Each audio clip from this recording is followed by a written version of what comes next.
یہاں کے پراسرار واقعات میرے ذہن کو غیر متوازن کر دیں۔ کاشف از خود بڑبڑایا۔ اچانک روشنی کی ایک ننھی سی کرن نظر آئی جو کہ اس کے بالکل سامنے نظر آ رہی تھی۔ وہ کرن لال رنگ کی تھی جو بالکل کسی جگنو کی طرح چمکی تھی۔ پھر اس روشنی کا قطر بڑھتا ہی چلا گیا۔ وہ روشنی اتنی بڑھی کہ اس کی جگہ ہر چیز بہت زیادہ روشن ہو گئی تھی اور بالکل واضح نظر آنے لگی تھی۔ جو کچھ کاشف کو نظر آیا اس کو دیکھ کر وہ دہشت زدہ سا ہو گیا۔ اس کی آنکھیں حیرت سے پھٹی کی پھٹی رہ گئیں۔ وہ منظر تھا ہی اتنا خوفناک اور ہولناک کہ کاشف کو وہ سارے خوفناک تجربات فراموش ہو گئے۔ وہ ایک تنگ و تاریک کمرہ تھا جس کی دیواروں پر عجیب و غریب قسم کی جانوروں کی تصویریں لٹکی ہوئی تھیں، جن میں بلی نمایاں تھی اور اشاروں کی زبان میں نہ جانے کیا کیا لکھا تھا۔ اس تنگ و تاریک کمرے کے وسط میں سنگ مرمر کے چبوترے پر ایک تابوت رکھا تھا جس کا ڈھکن کھلا تھا۔ تابوت کے بالکل سرہانے کی جانب ایک حنوط شدہ ممی کی لاش مجسمے کی طرح سر جھکائے کھڑی تھی۔ اس ممی کے پھیلے ہوئے دونوں ہاتھوں میں پتھر کا پتیلا نما کوئی برتن موجود تھا جو کہ جھکا ہوا تھا۔ اس برتن سے بوند بوند کر خون اس تابوت میں گر رہا تھا۔ تابوت کے چاروں پائیوں پر موم بتیاں روشن تھیں۔ موم بتیاں بالکل ویسی ہی تھیں جیسے اس نے زاؤنا کے کمرے میں دیکھی تھی۔ فرق صرف اتنا تھا، وہ موم بتیاں 4 چھوٹے چھوٹے شمعدانوں میں روشن تھیں۔ کاشف نے آگے بڑھ کر اس تابوت میں جھانکا تو خوف سے اس کی کپکپی چھوٹنے لگی تھی۔ تابوت کے اندر حنوط شدہ انسانی لاش موجود تھی جو کہ کسی عورت کی تھی۔ وہ لاش تازہ تازہ حنوط کی ہوئی لگتی تھی۔ ایسا لگتا تھا جیسے اس لاش کو ابھی ابھی حنوط کیا گیا ہو۔ حنوط ہوئی لاش کا منہ کھلا تھا جس میں وہ خون قطرہ کر کے گر رہا تھا۔ دیکھنے میں وہ منظر نہایت ہی خوفناک تھا۔ خون اس حنوط شدہ لاش کے منہ میں جاتا، خون اس کے منہ میں گرتا اور پھر نہ جانے کہاں غائب ہو جاتا۔ کاشف حیرت و خوف سے خوفناک منظر دیکھ ہی رہا تھا کہ اچانک اس کے سرہانے کھڑی ممی کے حلق سے ایک ڈراؤنی غراہٹ کی آواز بلند ہوئی۔ آواز سنتے ہی اس کے حلق سے چیخ نکلی۔ کاشف نے بھاگنا چاہا لیکن اس کے پیر جیسے زمین سے چپک گئے تھے۔ اس ممی نے سر اٹھایا اور مشینی انداز میں کاشف کی جانب گردن گھمائی۔ اس کی آنکھیں دیکھ کر اس کے حلق سے چیخ نکل گئی۔ وہ آنکھیں اس کو جلتی ہوئی نظر آئی تھیں۔ اس ممی کے لب ہلے۔ کاشف کے کانوں نے کھوکھلی اور غیر انسانی آواز سنی جسے سن کر تھر تھر کانپنے لگا تھا۔ تم صرف مر کر یہاں سے نکل سکتے ہو، اس لیے چپ چاپ اپنے آپ کو بستی کی روحوں کے حوالے کر دو۔ اس کی بات پر اس نے ایک طویل سانس لی اور دل میں سوچا کہ یوں ڈرتے رہنے سے کچھ نہیں ہوگا، مرنا تو ہے، کیوں نہ مقابلہ کر کے مروں، شاید بچنے کی کوئی صورت نظر آ جائے۔ زندگی اور موت میرے اللہ کے اختیار میں ہے، تم بدروحوں کے نہیں۔ میری موت ہے تو کوئی بچا نہیں سکتا اور زندگی ہے تو کوئی مار نہیں سکتا، چنانچہ میں لڑوں گا اور بھاگنے کی کوشش کرتا رہوں گا۔ کاشف نے سنجیدگی سے کہا۔ جواب میں کاشف کو ایک گرجتا ہوا کہکا سنائی دیا تھا جس میں تصحیق کا عنصر نمایاں تھا۔ اچانک وہی آواز پھر اس کے کانوں سے ٹکرائی۔ اچھی بات ہے، کوشش کر کے دیکھو۔ یہ سب کیا ہے؟ کاشف نے تابوت کی طرف اشارہ کر کے کہا۔ جواب میں کچھ لمحے تک خاموشی چھائی رہی اور پھر وہی آواز دوبارہ اس کے کانوں نے سنی۔ بتانا تو ضروری نہیں ہے، مگر مرنے والے کی آخری خواہش ضرور پوری کرتی ہوں، جو کہ اصول ہے۔ وہی کھوکھلی آواز اس کے کانوں سے ٹکرائی۔ ہم مصر کے سب سے قدیم دیوتاؤں کے پجاری ہیں۔ ان کی پوجا وہی لوگ کرتے ہیں جو جادو ٹونا اور کالے علم میں مہارت حاصل کرنا چاہتے ہیں۔ دیوی رامونا مصر کی سب سے قدیم ساحرہ تھیں۔ وہ قدیم دیوتاؤں کی پجارن تھی اور دیوتاؤں نے اس کو بہت سی قوتیں بخشی تھیں، لیکن رامونا دیوی مصر کے اقتدار پر قابض ہونا چاہتی تھی۔ اس کا ماننا تھا کہ حکومت کرنے کا حق صرف اس کو ہے جو طاقتور ہو، جس کو کبھی موت نہ آئے۔ چنانچہ رامونا دیوتاؤں کی دن رات پرستش کرنے لگی۔ دیوتاؤں نے خوش ہو کر ہمیشہ زندہ رہنے کا راز بتا دیا۔ ہمیشہ زندہ رہنے کے لیے اس کو نوجوانوں کے خون سے غسل کی ضرورت تھی۔ چنانچہ وہ مصر کے نوجوانوں کو اپنے حسن و جوانی کے جال میں پھانس کر ان کے خون میں غسل کرتی رہی۔ مصر کے نوجوانوں کے پراسرار طور پر غائب ہو جانے پر حکومت چوکنا ہو گئی اور ایک روز اس کو غسل کرتے ہوئے رنگے ہاتھوں گرفتار کر لیا گیا اور پھر رامونا دیوی کو مصر کی سب سے زیادہ خطرناک سزا دی گئی۔ مقدس پانی کی مدد سے اس کا سارا جادو سلب کر لیا گیا اور اس کو زندہ ممی بنا کر تابوت میں دفنا دیا گیا اور مقدس کیڑے اس پر چھوڑے گئے تاکہ وہ اس تابوت سے نکل نہ سکے۔ لیکن رامونا کے پرستار بے بس تھے، وہ لوگ وقت کا انتظار کرتے رہے۔ ہزاروں سال گزر گئے، حکومتیں ختم ہو گئیں، لیکن مقدس رامونا دیوی کی روح ختم نہ ہو سکی۔ پھر 50 سال قبل تمہارے ملک کے آرکیالوجسٹ مصر کی قدیم تاریخ پر ریسرچ کرتے ہوئے رامونا دیوی کے اہرام تک پہنچ گئے اور اہرام اور رامونا دیوی کو دنیا کے سامنے پیش کر دیا۔ پوری دنیا میں تہلکہ مچ گیا۔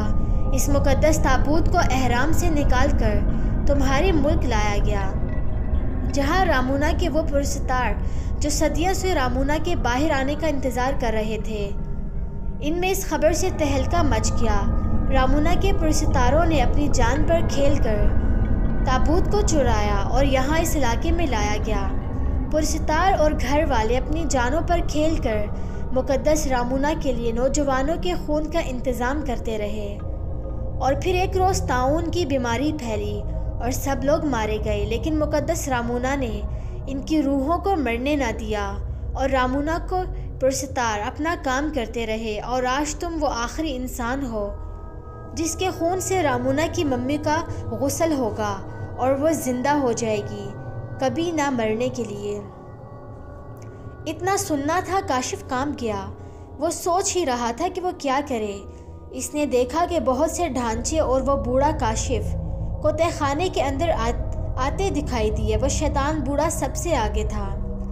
نوجوان تم مل ہی گئے، بوڑھا صفاقی سے مسکراتا ہوا بولا۔ ماں مجھے معاف کر دو، اس نے منت کرتے ہوئے کہا۔ ارے نوجوان بہادر بنو، تم ابھی تو کہہ رہے تھے تم اپنی زندگی کے لیے لڑو گے، بوڑھے نے طنزیہ لہجے میں کہا۔ اس نے کوئی جواب نہ دیا۔ باہر جانے کا راستہ بھی کوئی نہ تھا، جو راستہ تھا اس پر وہ شیطانی ڈھانچے موجود تھے۔ کاشف نے ادھر ادھر دیکھا تو اس کو کچھ سمجھ نہ آیا کہ وہ کیا کرے۔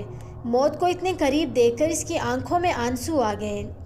اس کے آنسو دیکھ کر بوڑھا ہنس کر بولا، نوجوان مرد ہو کر روتے ہو، میں نے تو سنا تھا کہ مسلمان کبھی نہیں روتا، وہ ہر حال اپنے پالنے والے کا شکر ادا کرتا ہے۔ مگر تم گھبراؤ مت، موت تم کو آرام سے ملے گی، اس لڑکی کی طرح اذیت والی نہیں۔ پرستار بے بس تھے، وہ لوگ وقت کا انتظار کرتے رہے۔ ہزاروں سال گزر گئے، حکومتیں ختم ہو گئیں، لیکن مقدس رامونا دیوی کی روح ختم نہ ہو سکی۔ کاشف نے جب یہ سنا تو وہ کانپ گیا کہ اس نے اب تک اللہ تعالیٰ سے مدد مانگی نہیں تھی، وہ تو ہر جگہ مدد کرنے والا ہے۔ چنانچہ اس نے دل ہی دل میں آیت الکرسی کی تلاوت شروع کر دی۔ جیسے جیسے وہ تلاوت کرتا جاتا ویسے ویسے اس کے دل کو تقویت ملتی جاتی۔ کلام اللہ سے یہ ہوا، اس کا ڈر ذرا ختم ہو گیا۔ اس کو یقین ہو گیا، اگر میری موت ہے تو کوئی بچا نہیں سکتا، زندگی ہے تو کوئی مار نہیں سکتا۔ اس نے ادھر ادھر دیکھا، اس کی نظر ان شمعدانوں پر پڑی جن میں موم بتیاں روشن تھیں۔ اس نے آگے بڑھ کر ایک شمعدان کو اٹھایا۔ جیسے ہی اس نے شمعدان کو اٹھایا تو اس سے پہلی بار اس بوڑھے کی منحوس آنکھوں میں خوف نظر آیا تھا۔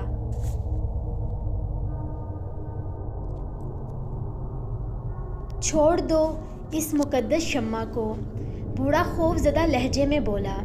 کاشف کو سمجھ نہیں آیا کہ اس شمع کی کیا ویلیو ہے جو اس کے چھوتے ہی بوڑھا اس قدر خوف زدہ نظر آ رہا ہے۔ مجھے جانے دو وگرنہ میں شمع کو توڑ دوں گا، کاشف نے دھمکی دیتے ہوئے جواب دیا۔ اس نے شمع کو اس طرح اٹھایا جیسے توڑ دے گا۔ نہیں نہیں، یہ توڑنا مت ورنہ ساری محنت مٹی میں مل جائے گی، رامونا دیوی زندہ نہیں ہو سکے گی، بوڑھے نے بدستور خوفزدہ لہجے میں کاشف سے کہا۔ ٹھیک ہے پھر مجھے جانے دو۔ نہیں، جانے کا خیال دل سے نکال دو نوجوان۔ اتنا کہہ کر بوڑھا چلاتے ہوئے اپنے ڈھانچوں سے بولا، چھین لو یہ مقدس شمع رامونا کے پرستاروں۔ یہ دیکھ کر کاشف بوکھلا گیا۔